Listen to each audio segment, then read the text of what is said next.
दासी ने जाकर कहा, महाराज बधाई हो, बधाई हो, बधाई हो, बधाई हो। महाराज बोले कौनी बात के, किस बात की बधाई? बोली ऐसे नहीं बताऊंगी। महाराज बोले कैसे बताओगी? दासी बोलती है, राजा जी खजनवा दे दो,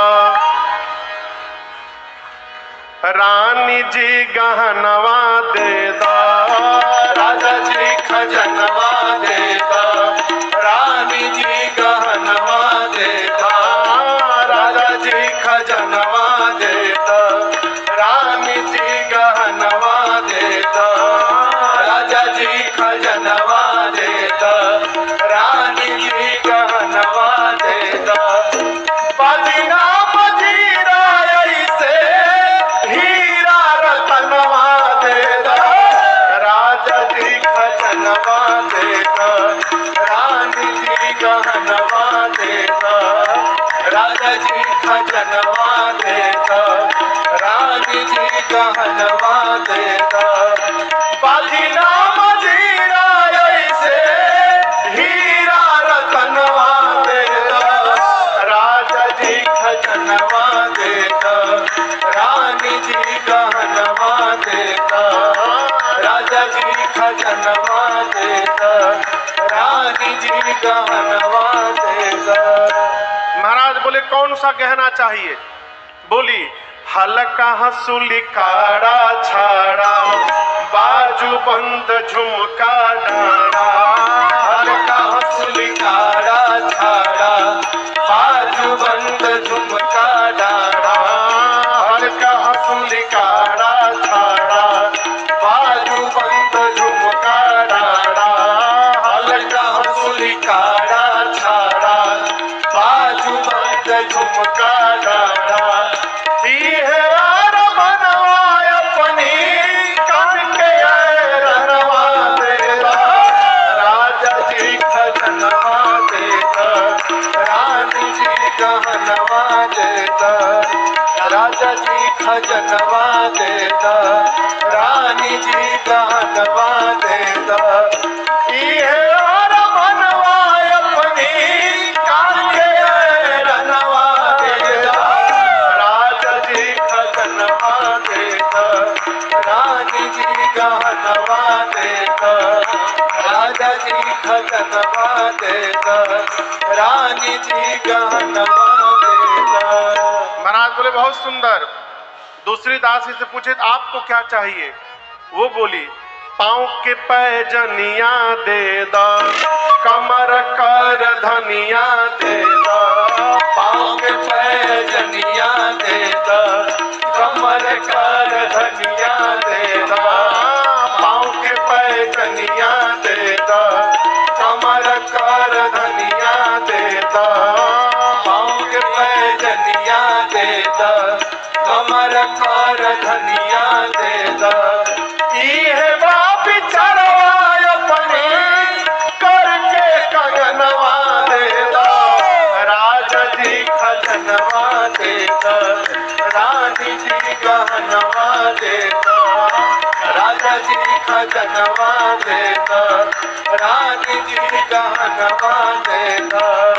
इहे बाप चरवाय अपनी करके कंगनवा दे दो, राजा जी खजनवा दे दो, रानी जी गहनवा दे दो, राजा जी खजनवा दे दो, रानी जी गहनवा दे दो। देखिए खजाना मिल गया हमको। एक दासी से महाराज बोले आपको क्या चाहिए? वो बोली अरे हमारा तो कुछ ना चाहे, ई है इच्छा मनवा माहे, हमारा तो कुछ ना चाहे, ई है इच्छा मनवा माहे, हमारा तो कुछ ना चाहे, ई है इच्छा मनवा माहे, हमारा तो कुछ ना चाहे, ई है इच्छा मनवा माहे। ई है बास पनवा अपनी गोरी के ललनवा दे दो, राजा जी खजनवा दे दो, रानी जी गहनवा दे दो,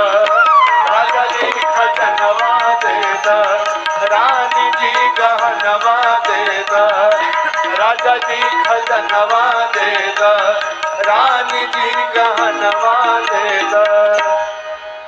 बोलिए रामलला सरकार की जय। बैठिए बैठिए बैठिए। दासी ने कहा महाराज बधाई हो बधाई हो बधाई हो बधाई हो बधाई हो। किस बात की? दासी ने कहा महाराज कैकेयी जी ने एक और सुमित्रा जी ने 2 पुत्रों को जन्म दे दिया।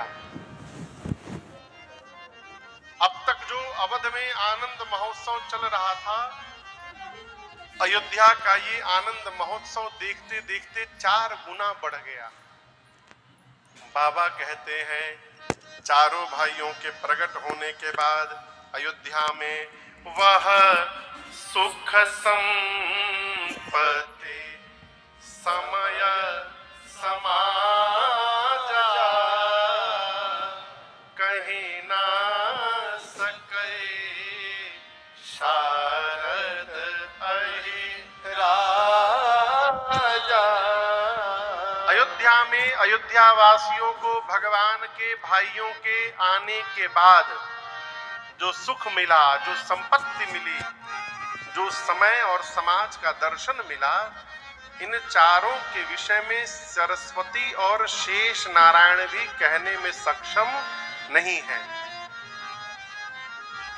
आनंद तभी समझिएगा जब बताया न जा सके। सो सुख जानई मन अरु काना, रही रसना पही जाहि बखाना। और एक आगे की बात कहूं, वास्तव में यदि आनंद प्राप्त हो जाएगा तो फिर हम बताने लायक बचेंगे ही नहीं। डुमान बाबू, आनंद यदि प्राप्त हो गया तो फिर हम बताने लायक नहीं रहेंगे। और यदि बता रहे कि महाराज बड़ा आनंद आया बड़ा आनंद आया, इसका मतलब अभी असली आनंद मिला नहीं है। आनंद बताने के लिए नहीं है, आनंद अनुभव करने के लिए है। सो सुख जानई मन अरु काना, नहीं रसना पही जाहि बखाना। है आपको सुनकर आश्चर्य होगा, भगवान अयोध्या में अवतार लिए। अयोध्या में 1 महीने तक दिन ही दिन बना रहा। कितने दिनों तक? 1 महीने तक। ऐसा कैसे पॉसिबल हो गया महाराज? पॉसिबल है। क्यों? अब जैसे मान लीजिए यहां मैं कथा गा रहा हूं और यदि मुझे सूचना मिल जाए कि मेरे पूज्य महाराज श्री सामने कमरे में आकर के बैठ गए हैं, फिर मैं हो गई राम कथा। फिर मेरे मुख से कथा निकलने वाला नहीं है। क्यों? श्रेष्ठ को देखने के बाद अपनी गति रुक जाती है। बड़े के आने के बाद अपने बड़ा बना नहीं रहा जा सकता है। यदि महाराज श्री आ गए तो फिर वो कथा बांचेंगे, हम नीचे बैठ के श्रवण करेंगे।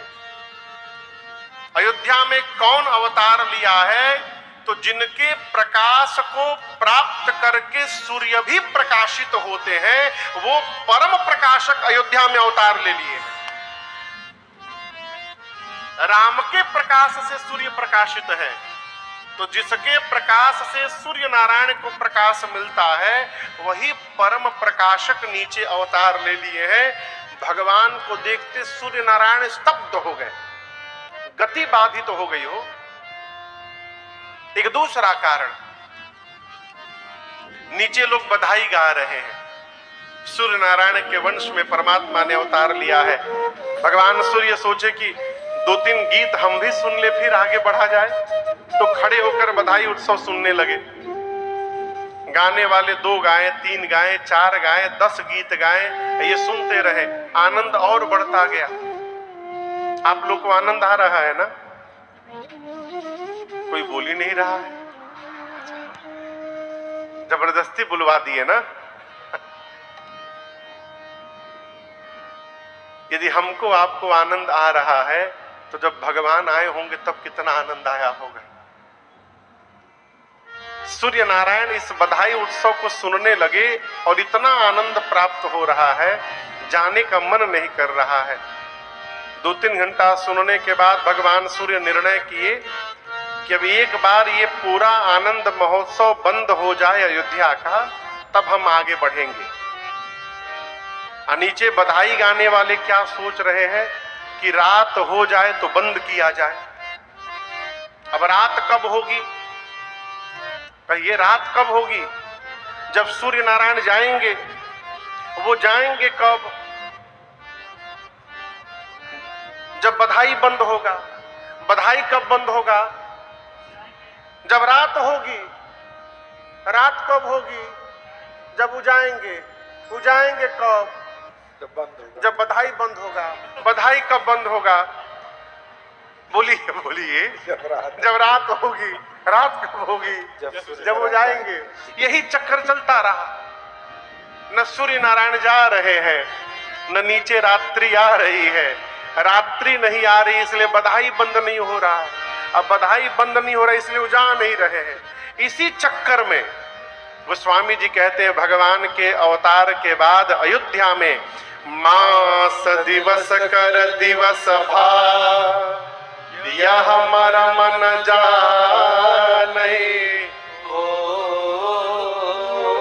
रथ समेत बिठा केऊ अब निशा कवन विधि हो।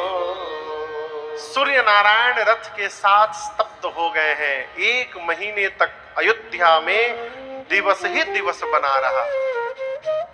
ये प्रसंग कह रहा है माई बाप, भगवान अयोध्या में आए, अयोध्या में दिन ही दिन बना रहा। भगवान की भक्ति यदि हमारे जीवन में आ जाए तो हमारे जीवन में भी प्रकाश ही प्रकाश बना रहेगा, इसमें कोई संशय नहीं है। जहां भी रहेंगे जीवन प्रकाश से परिपूर्ण रहेगा। 1 महीने बाद भगवान सूर्य प्रणाम करके वहीं से दिन मन चले करत गुण गाना यह रहस्य कहूँ नहीं जाना। दिन मन चले करत गुण गाना यह रहस्य काहू नहीं जाना। और एक कहूँ निज चोरी सुनु गिरिजा अति दृढ़ मति तोरी। और एक कहूँ निज चोरी सुनु गिरिजा अति दृढ़ मति तोरी। भगवान शंकर मां भवानी को कथा कैलाश में सुनाते हुए कहते हैं, देवी सूर्य नारायण 1 महीने बाद भगवान का गुणगान करते हुए आगे अपनी यात्रा में बढ़े हैं। अब मैं पार्वती जी आपको अपनी एक चोरी की बात बताता हूं। मां ने कहा, आप चोरी भी किए हैं का प्रभु? शंकर भगवान बोले, देवी आपको पता नहीं है अब तक। क्या? बाबा बोले, जब राम जी अवतार लिए थे ना अयोध्या में, तो आपको बिना बताए मैं भी दर्शन करने राम जी का चला गया था। मां बोली, हमको छोड़ के चले गए अकेले? शंकर भगवान बोले, अकेले नहीं गए थे। फिर काग भुषुंडी संग हम दो मनुजारू जा नहीं नहीं को।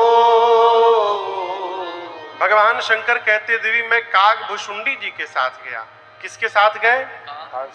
काग भुषुंडी जी के साथ। मनुष्य के रूप में देवी हम दोनों गए। जाकर मैंने देखा अयोध्या में, उस समय महाराज के पास जो भी आया,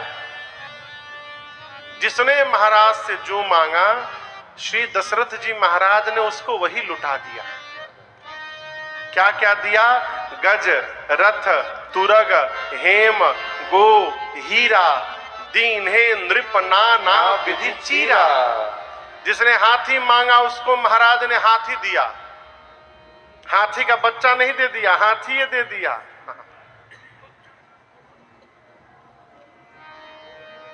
जिसने रथ मांगा उसको रथ दिया, जिसने घोड़ा मांगा घोड़ा दिया, जिसने गौ मांगा महाराज ने उसको गौ दिया है, जिसने रत्न हीरे मोती मांगे उसको रत्न दिया, सोना चांदी दिया, जिसने महाराज से वस्त्र मांगा महाराज ने उसको वस्त्र दिया।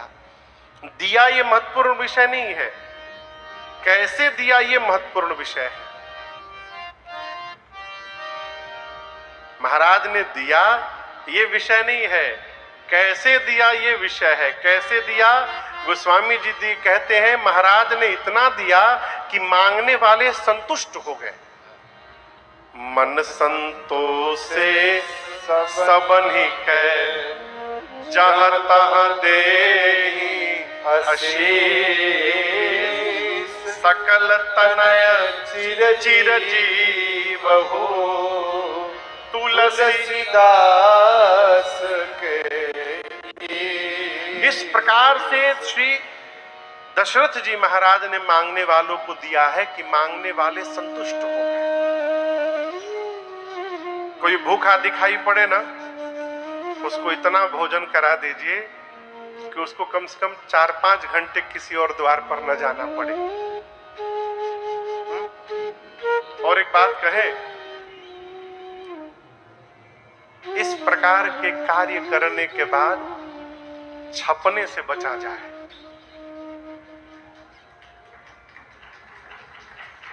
आप समझ रहे मेरी बात को? लोग दान भी इसलिए कर रहे हैं कि जगत जाने कि हम दानवीर कर्ण के बाबूजी हैं। लोग जाने कि हमसे बड़ा धर्मात्मा कौन है। मैंने एक फोटो देखी थी, मैं आपको इसलिए मैं बता रहा हूं, मुझे इतना दुख हुआ देख करके। एक जगह लोग 10-12 श्रीमंत लोग केला दान कर रहे थे। केला समझ रहे हैं ना, बनाना, केला दान कर रहे थे। एक केला 5 आदमी पकड़ा हुआ था। केला कितना है? एक। और उसी एक केले को 5 आदमी पकड़कर जिसको दान दिया गया उसके मुख के पास लगाया गया है और फोटो खींचकर उसको फेसबुक पर पोस्ट भी किया गया। इतना दान न दे दीजिए कि कोई उस दान के दबाव से दब के मर जाए वहीं पर। इससे अच्छा न दीजिए। और आप एक से बात कहूं आपको, आप किसी को दान देकर यदि उसको फोटो छपवा रहे हैं तो आप दान नहीं दे रहे हैं, सामने वाले की इज्जत की धज्जियां उड़ा रहे हैं।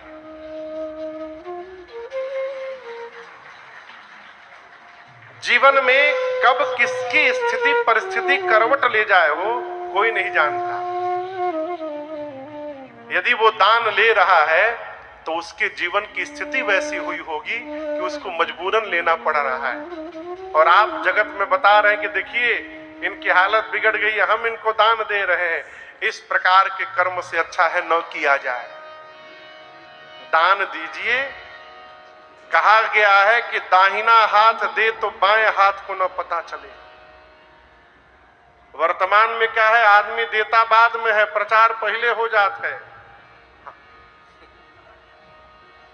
इसलिए ये दान कलिकाल में प्रगटचारी पद धर्म के, गोस्वामी जी मानस में कहते हैं, प्रगटचारी पद धर्म के कलिमहु एक प्रधान, जेन केन विधि दीने दान करे कल्याण।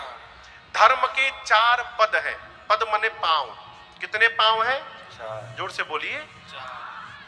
चौकी देखें, चौकी में 4 पाए होते हैं। उसी प्रकार धर्म के 4 पांव हैं। क्या है? सत्य, बोलते जाइए, सत्य, तप, दया और दान।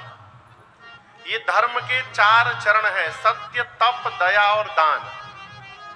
सतयुग में धर्म के चारों पांव सुरक्षित थे। कौन से युग में? सतयुग में धर्म के चारों पांव थे। सत्य भी था उस समय, सतयुग था। तपस्या भी थी, लोग हजारों हजार वर्ष तपस्या करते थे। दया भी था और दान पुण्य भी था। सतयुग के बाद त्रेता जब आया तो त्रेता में धर्म का एक पांव विलुप्त हो गया, सत्य समाप्त हो गया। तप, दया और दान। धर्म केवल 3 पांव पर खड़ा रहा त्रेता में। त्रेता के बाद द्वापर युग आया। द्वापर में आते आते 1 पांव और समाप्त हो गया तपस्या का। सत्य तप समाप्त हो गए, दया और दान बचा रहा। अभी हम और आप जिस युग में है ये कलयुग है। कलिकाल में गोस्वामी जी कहते हैं प्रगट 4 पद धर्म के, परंतु कलिमहु एक प्रधान। कलिकाल में केवल एक ही प्रधान पांव बचा है, क्या? दान। सत्य तप दया तो भगवान मालिक है, दान बचा है। गोस्वामी जी कहते हैं जेन केन विधि कीन है, जैसे भी करिए दान यदि हो रहा है तो वो दान हमारा कल्याण करेगा। और देखिए देना ये संपन्नता से नहीं आ सकता। विवेदान शक्तिश्च, वैभव होने पर देने की शक्ति, भोजन करने के बाद पचाने की शक्ति, और संसार में गति करने की शक्ति, ये कम तपस्या का परिणाम नहीं है। ये जन्म जन्मांतर तपस्या हो तब जाकर होने के बाद देने का स्वभाव बनता है। ये सामान्य घटना ना समझिएगा। यदि देने का स्वभाव है तो जीव अभाव में भी दे सकता है। मैं आपको घटना सुनाऊं, हमारे ये सत्य घटना है। हमारे श्रीधाम अयोध्या जी में एक आश्रम पर भंडारा चल रहा था। सुरेश बाबू, क्या चल रहा था? भंडारा। तो लोग भंडारे में अपने अपने पितरों के नाम से कह रहे थे महाराज जी ये हमारे बाबा जी के नाम से ये रखिए 50,000 रुपया भंडारा में लगा दीजिएगा। कोई 1 लाख दे रहा है, कोई 2 लाख दे रहा है। हजारों संतों का भंडारा चल रहा है। वहीं एक माई पहुंची, माई, बूढ़ी माई जो घूम घूम कर भोजन करती थी। आकर महात्मा, ये सत्य घटना सुना रहा हूं मैं आपको, आकर श्री महंत जी से बोली सरकार मैं भी अपने पितरों के नाम से भंडारा कराना चाहती हूँ, हो जाएगा?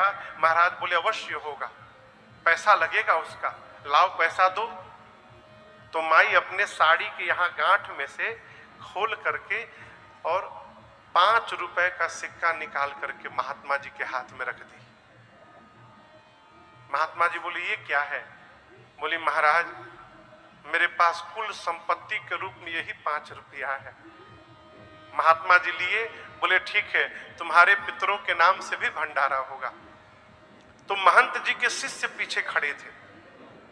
शिष्य हंसने लगे, कहे महाराज 5 रुपए में कौन सा भंडारा होगा? महाराज बोले 5 रुपए में ही भंडारा होगा माई का। जाओ और इस 5 रुपए का रामरस लेकर के आओ। रामरस समझते हैं? साधु शाही में नमक को रामरस कहते हैं। क्या व्यास जी? नमक को क्या कहते हैं? रामरस। रामरस। महात्मा जी ने कहा ये 5 रुपए ले जाओ और 5 रुपए का रामरस लेकर आओ, और भंडारे में जितनी सब्जियां बनी है और जो जो दाल बना है उन सब में उस राम रस को डाल दो। उन सब्जियों में माई का भी नमक चला जाएगा और माई के नाम का भंडारा हो जाएगा। ये क्या है? देने का स्वभाव है। स्वभाव रहेगा अभाव में भी निकलेगा, स्वभाव नहीं रहेगा फिर तो भगवान ने मालिक है। और देखिए जो जितना दबा के रखता है भगवान उसके लिए ऐसी व्यवस्था बनाते हैं, एक ही झटके में निकल जाते, एक ही झटके में। एक सेठ जी थे,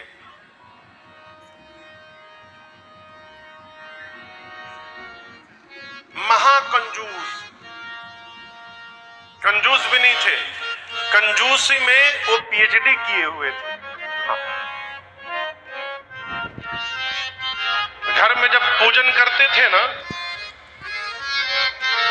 तो दरवाजा बंद करके लाइट ऑफ करके सारे कपड़े उतार करके बैठ के पूजा करते थे। तो उनके मैनेजर ने पूछा सेठ जी ये कौन सी प्रथा है पूजा की? बोले मूर्ख हो, पैंट पहन के बैठूंगा, बैठने से यदि पैंट घिस गया तो मैं उसको बचाता हूं कपड़े को। इतना इस स्तर के कंजूस। तो एक दिन सेठ जी अपने मैनेजर से बोले कि आज मन कर रहा है खीर खाया जाए। वो मैनेजर साहब तो नाचने लगे, आज किधर से सूर्य भगवान उदित हो गए हैं, हमारे सेठ जी खीर खिलाएंगे हम लोग को। बोले जी प्रभु खीर बने। बोले जाइए दूध ले आइए। बोले कितना ले आऊं? कई लीटर। बोले कई लीटर नहीं, 250 मिलीलीटर। बउआ भर दूध बस लाइए, ज्यादा तो क्या होगा, बर्बाद नहीं करना है। थोड़ा सा चावल, थोड़ा सा चीनी और केसर का 2-3 दाना बस। आया खीर बना, 1 कटोरी खीर केवल बना।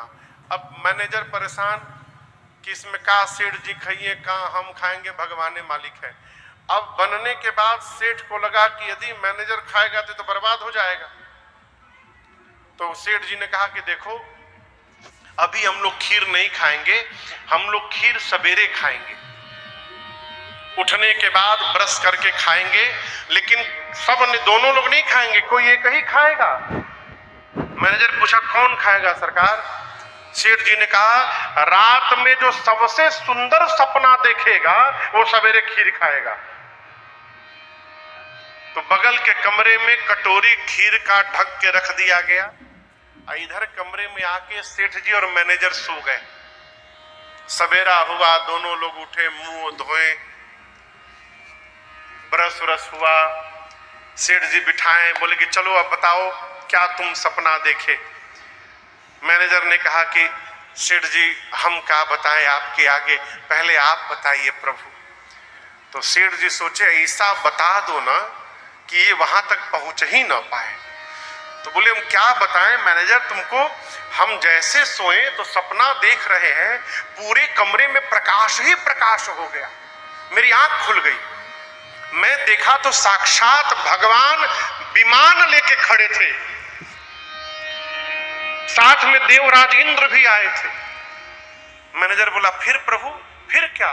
भगवान हमको गोद में उठा करके विमान में बिठाए, फिर गाड़ी विमान गया इंद्रलोक, भगवान हमको और इंद्र पूरा इंद्रलोक का दर्शन कराए। वो बाग, ये मेवा पकवान, ऐसा खाना वैसा खाना, वो मैंने सेठ अपने जाने में जितना बना सकता था बनाया।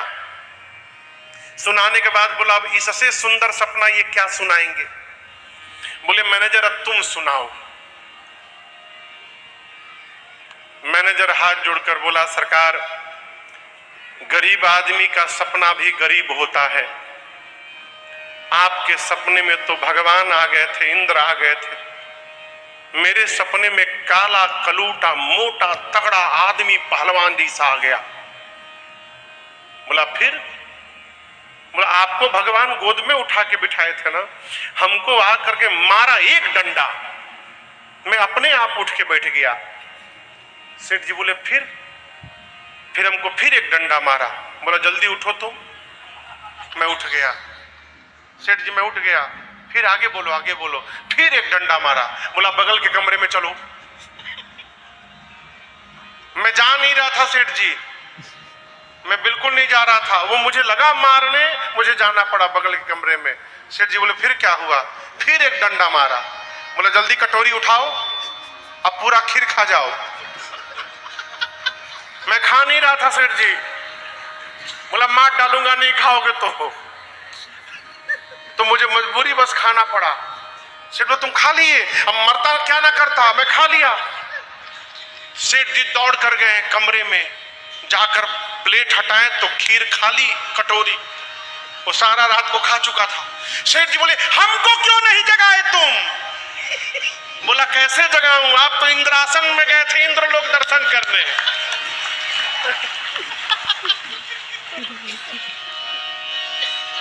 रहते तब न जगाते, आप तो इंद्रलोक के भ्रमण में थे। ये क्या है जो बहुत बचाता है ना, फिर भगवान ऐसी रचना बताते हैं कि सब बचा बचाया एक ही बार में सीताराम हो जाते हैं। इसलिए देने का स्वभाव बनाइए। कहीं भी जाइए ना थोड़ा दे करके आइए। कितना दे महाराज? भगवान ने आपको जितना देने लायक बनाया है उतना दे करके आइए। फोकट में नहीं करना चाहिए। भंडारा तो बिल्कुल नहीं खाना चाहिए। बात बहुत कड़वी है लेकिन हम मीठा बोलेंगे नहीं, जो है सो बताएंगे। भंडारा खाने से बचा जाए। क्यों? जो भंडारा करा रहा है उसके सारे पाप कर्म धुल रहे हैं। जो जो भंडारा पाएगा वो सब उसके सिर पर चढ़ेगा। यदि महाराज खाना पड़े तो खाइए, लेकिन यदि 50 रुपए का खा रहे हैं तो 100 रुपया निकाल कर किसी मंदिर में दान पेटी में डाल करके आइए। यदि खाना पड़ रहा है तो खाइए, कोई बात नहीं, भंडारा खाइए, लेकिन जितना खा रहे हैं उससे थोड़ा अधिक का धन निकाल करके और दान पेटी में डाल करके आइए। फोकट का खाइएगा। न जाने किस किस कमाई के अन्न से आया है, भगवान मालिक है। मति कब बावली हो जाएगी कोई भरोसा नहीं। इसलिए बहुत सावधान रहना चाहिए। देते रहिए। मांगने वाले आते गए, संतुष्ट भय। श्री काकभुशुंडी जी का एक नियम है। बरस 5 वर्षों तक गोस्वामी जी कहते हैं काकभुशुंडी जी भगवान के जन्म के बाद अयोध्या में ही रहते हैं। गोस्वामी इस बात को कहते हैं, लरिकाई जहां जहां फिरई तहां तहां रहूं उड़ाई। बचपन में भगवान जहां जहां खेलते रहते हैं मैं वहां वहां जा करके उड़ उड़ के उनके साथ लगा रहता हूं। जूठन परई अजीरा महा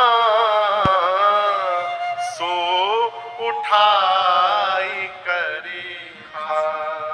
और भगवान का जो जूठन गिरा रहता है वही उठा उठा कर मैं खाता हूं। ये काकभुशुंडी जी का नियम है। आए थे शंकर जी और बोलिए बोलिए कौन कौन आया था? शंकर जी और काकभुशुंडी जी। दर्शन करने के बाद शंकर जी चले गए। दोनों आए थे मनुष्य के रूप में, परंतु जब शंकर भगवान चले गए तो काकभुशुंडी जी अपने असली रूप में आ गए, कौवा के रूप में। अब कौवा के रूप में आ गए तो कोई भोजन तो देगा नहीं उनको। अब भगवान अभी छोटे हैं, अभी घर से बाहर निकल नहीं रहे हैं। काकभुशुंडी जी को खाना होगा तो किसी का जूठन ही खाना होगा। अब भगवान के भक्त हैं, कहते हैं जूठन परई अजीर महा सो उठाई करी खाऊं। वो खाएंगे तो भगवान का ही जूठन खाएंगे। अब भगवान अभी बाहर आ नहीं रहे हैं।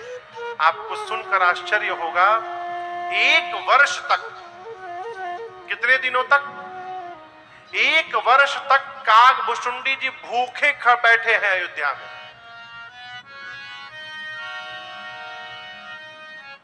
1 वर्ष बाद जब रघुनाथ जी अपने पांव पे धीरे धीरे चलने लगे तो एक दिन राम जी ने मां कौशल्या से कहा, मां मुझे माखन रोटी खाने का मन कर रहा है। कौशल्या मैया ने राम जी को रोटी में माखन लगा करके दिया। और मैं आपको बताऊं, ये राम जी को खाना नहीं था, राम जी को खिलाना था। किसको खिलाना था? काकभुशुंडी जी को। भगवान जानते हैं कि मेरा भक्त 1 वर्ष से भूखा बैठा है। जैसे मैया ने माखन रोटी लगा करके दिया, राम जी अपने छोटे छोटे पांव पर ठुमुक ठुमुक चलते चलते और कक्ष से बाहर आंगन में चले आए। आंगन के पेड़ पर काकभुशुंडी जी बैठे थे। और जैसे काकभुशुंडी जी ने भगवान के हाथ में माखन रोटी देखा हो, समझ गए कि आज मेरे 1 वर्ष की भूख समाप्त हो जाएगी, प्रभु का प्रसाद आज प्राप्त होगा। लेकिन काकभुशुंडी जी को भगवान का जूठन खाना है। राम जी ऐसे नहीं खिला सकते, वो जूठन प्रसादी खाएंगे। तो भगवान ने उस माखन रोटी से एक निवाला तोड़ लिया, काट लिया, जूठा कर दिया। अब भगवान सोचे कि मां काकभुशुंडी को कौवे को खिलाने नहीं देगी। यदि ये रोटी नीचे गिर जाए तो धरा पर गिरा हुआ भोजन मां मुझे खाने नहीं देगी, फिर इस भोजन को काकभूषुंडी पा लेंगे प्रसाद यहाँ पर। तो भक्त को भोजन कराने के लिए आज भगवान स्वयं गिर गए हैं। माखन रोटी लेकर भगवान धरती पर गिर गए। काकभूषुंडी जी देखे तो उनके नेत्र से आंसू निकल आए। साधक कहता है यहाँ पर, काकभूषुंडी चरित बचपन का देखत अति सुखदाई। क्या देखे? फिसल गए राम उठावत माई, फिसल गए राम उठावत माई, फिसल गए राम उठावत माई, फिसल गए राम उठावत माई, फिसल गए राम उठावत माई, फिसल गए राम उठावत माई।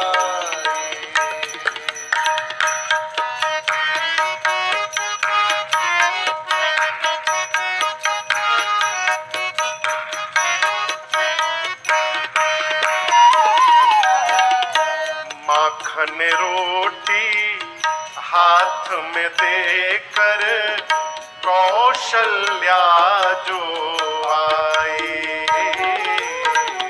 माखन रोटी हाथ में देकर कौशल्या जो आई,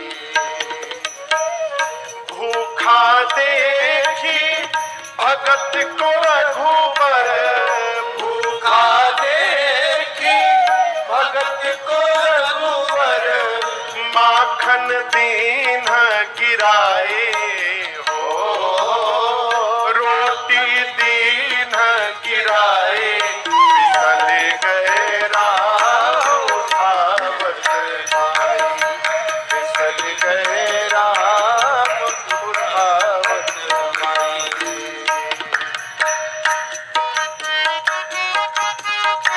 मैया समझ नहीं पाई क्यों गिर गया लल्ला, दौड़कर मैया गई।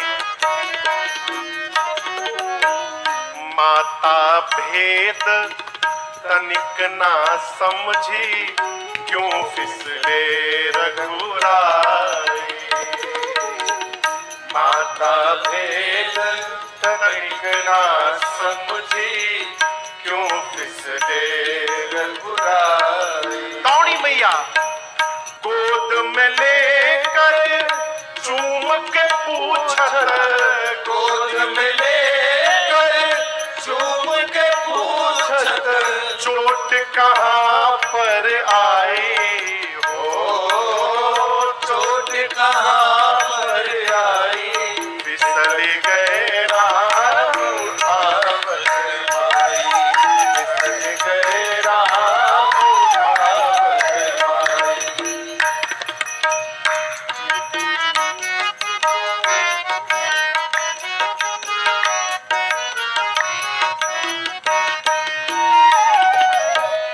काकभूषुंडी मन ही मन सोचत, राघव की चतुराई, काकभूषुंडी मन ही मन सोचत, राघव की चतुराई। यहाँ दर्शन करिए,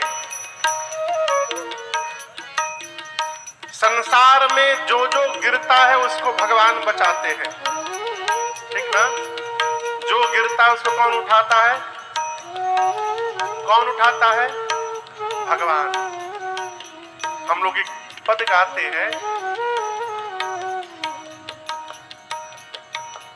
गिरा जा रहा हूं उठा लो प्रभु अपने दर से अब तो लटा लो। संसार में कोई भी गिरे तो उसको भगवान उठाते हैं। आप दर्शन करिए, आज तो भगवान ही गिर गए हैं, उनको कौन उठाएगा? तो भगवान को उठाने की शक्ति पूरे ब्रह्मांड में केवल एक के भीतर है और उसका नाम है माँ। माँ है जो भगवान को भी उठा सकती है? गिरे हुए को जो है उठा